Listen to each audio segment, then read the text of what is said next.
The moment you abandon your mission, every time your partner becomes emotional, you teach yourself and eventually the relationship that your life can always be put on hold.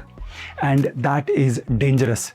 Not because her feelings don't matter, they do, but your purpose matters too. Your training, your business, your craft, your friendships, your ambitions, the things that make you you. Because a man who has no world of his own eventually becomes emotionally dependent on the relationship itself. And that is exactly what we are talking about today. Welcome to EvoLeveX. Here's the provocative idea. You should never destroy your long-term purpose just to create short-term emotional peace. If she is upset while you are working, training, studying, creating, or pursuing something important, your automatic response shouldn't be, "Everything stops. I need to fix this." Sometimes she genuinely needs you. Sometimes the relationship requires your attention, but sometimes you are simply reacting to emotional pressure that could have waited 30 minutes or an hour or until you have finished what you committed to doing. The difference is emotional maturity. Why do so many men immediately abandon their hobbies when their partner becomes distressed? Because they confuse support with rescue. She is upset.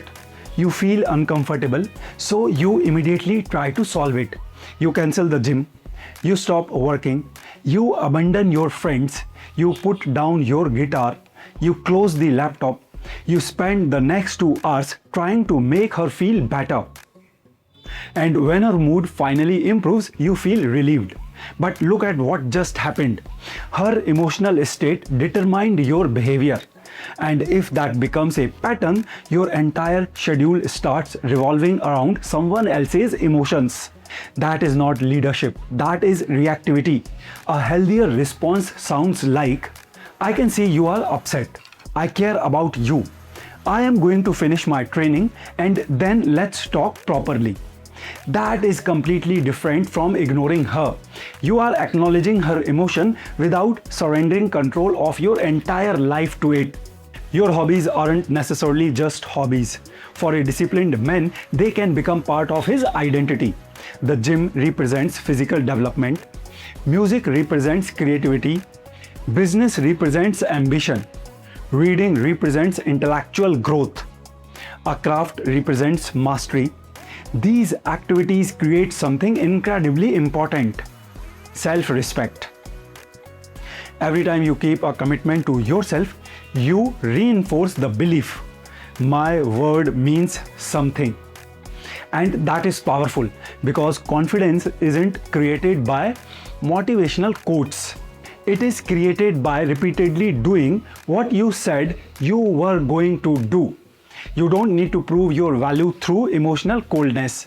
You prove it through consistency. There's another problem with constantly abandoning your priorities: resentment. You may initially think, "I am doing this because I love her." But after repeatedly sacrificing your work, training, hobbies, and personal goals, something changes. You start thinking, "I always have to give something up." And eventually that resentment enters the relationship. Now you are angry at her for sacrifices she may never have explicitly asked you to make. That is why boundaries are important. You shouldn't expect your partner to regulate every emotion perfectly, and she shouldn't expect you to become responsible for every emotion she experiences. Emotional contagion is real. When someone around you becomes anxious, angry, or overwhelmed, it is easy to absorb that emotional state. But emotional maturity means being able to say, "I understand what you are feeling," without allowing that feeling to control my behavior. That is emotional stability, not emotional detachment. Here is a simple framework. Choose specific periods of your day that belongs to your mission. Maybe it is your workout from 7 to 8 p.m. Maybe it is 2 hours of deep work every morning. Maybe it is Saturday afternoon for your creative project. During those periods, protect the commitment. Tell your partner, "This is important to me."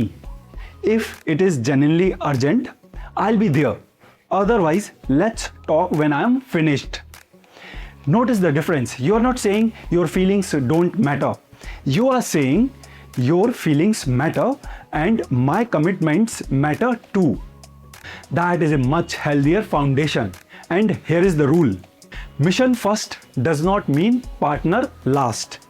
It means don't sacrifice yourself automatically. There will be emergencies. There will be difficult days.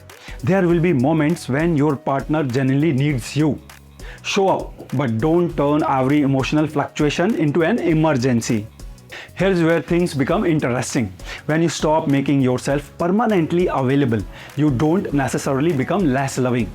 You can actually become more valuable to the relationship because you remain a complete person. A man with his own purpose brings energy back into the relationship. He has experiences to share, progress to celebrate, stories to tell, goals to pursue. He isn't sitting around waiting for his partner to determine what his day means. And that creates something much healthier than control. Mutual admiration. You don't need to manipulate someone into respecting your boundaries. You simply demonstrate that you have boundaries. And consistently respected boundaries eventually become part of the relationship's normal operating system. Imagine two men. One abandons everything whenever his partner is upset. His gym routine disappears. His business suffers. His friendships shrink. His hobbies disappear. Eventually, he doesn't even recognize himself. The other man loves his partner deeply, but continues developing himself. He listens. He communicates. He compromises when compromise is appropriate. But he also trains. He builds. He learns, he creates, he protects his time. And when he returns to the relationship, he isn't depleted, he is energized. That is the man who can contribute to a relationship without making the relationship his entire identity. So here is your challenge. Today, reclaim 1 hour that belongs to your own development. Go train, work on your business, practice your instrument, read, build something, study something, create something. And if your partner needs you during that hour, use judgment. If it is genuinely important, show up. If it is simply a moment that can wait, communicate clearly and finish what you started. Because the goal isn't to become cold. The goal isn't to punish her. The goal isn't to force her to respect you. The goal is to become a man who respects himself enough to maintain a life beyond the relationship. Your mission shouldn't disappear when emotions appear. And neither should your compassion. Real masculine strength is being able to hold both. Purpose without cruelty, boundaries without hostility, love without losing yourself. So don't become the man who follows every emotional wave. Become the man who can remain grounded while the world around him gets noisy. Because the man who keeps building his life doesn't need to demand respect. His consistency speaks for him. This is EvoLeveX, Evolve, Elevate, Excel.